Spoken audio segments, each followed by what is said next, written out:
Hello, my name. This presentation.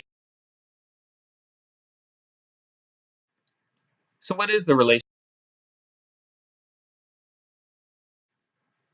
So, what is the one way is the of course the individual alone. A technique that the supervisor uses to help the employee to accomplish their goals is the feed forward interview. With the FFI, the supervisor helps the subordinate to first recall a story of success, something that they've done in their past where they were successful in the outcome. After identifying that story, the supervisor helps the employee identify the reasons for the success, what they attribute that success to be for. The last step of the FFI is for the supervisor to help the subordinate to relate that success to a future goal.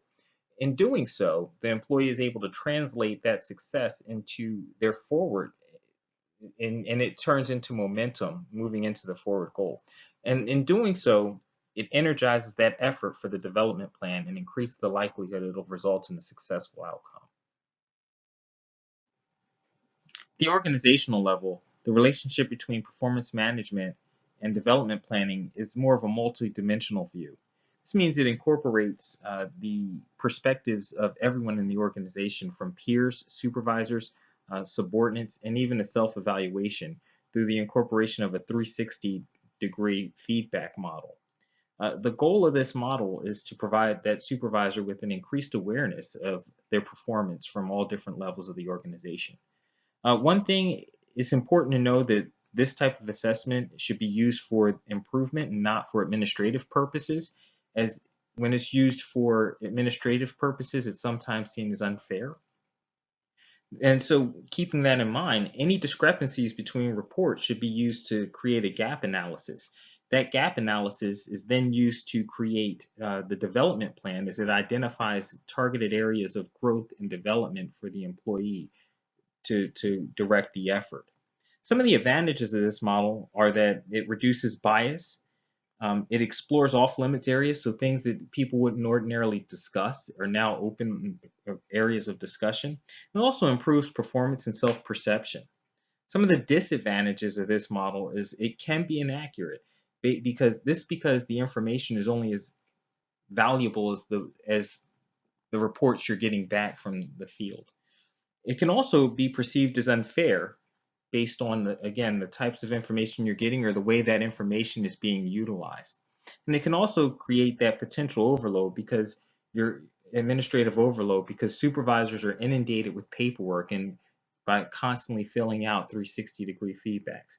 Despite the disadvantages, if used correctly, it's been very effective in creating, helping employees to create that self-awareness and develop and grow in the future.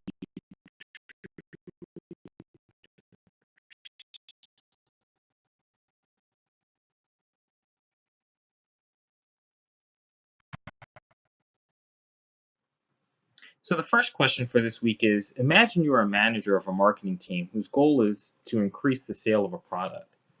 Some of your subordinates have begun to use techniques that are not unethical, but you feel unfairly take advantage of clients. The organization, however, does not care, as these tactics increase sales. As a Christian leader, how could you use stretch goals to encourage the development of more fair techniques while still meeting the needs of the organization? The second question is, to be effective, the feed-forward interview requires the development of a relationship between the supervisor and employee. What are some potential barriers that could prevent this relationship from developing? And what can the supervisor do to overcome these challenges? So the focus of this week was to understand the performance management process and employee development. We started this by describing the relationship between the performance management process and employee development, how the two is a joint effort between the supervisor and the subordinate to develop a plan of continuous improvement.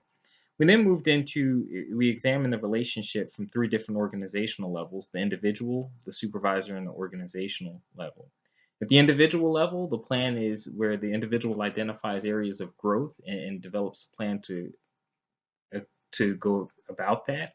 The supervisor plays a key role because they help to identify obstacles and make sure that that plan is realistic and it's achievable. And the organizational level is important because it makes sure that the employee is getting that 360-degree feedback to actually measure standard, how they're measuring up against standard from all different perspectives of the organization. When you're getting all this information is working together, the chances of developing your employees is increased as the employee is constantly getting feedback on how they're performing in relation to their goals.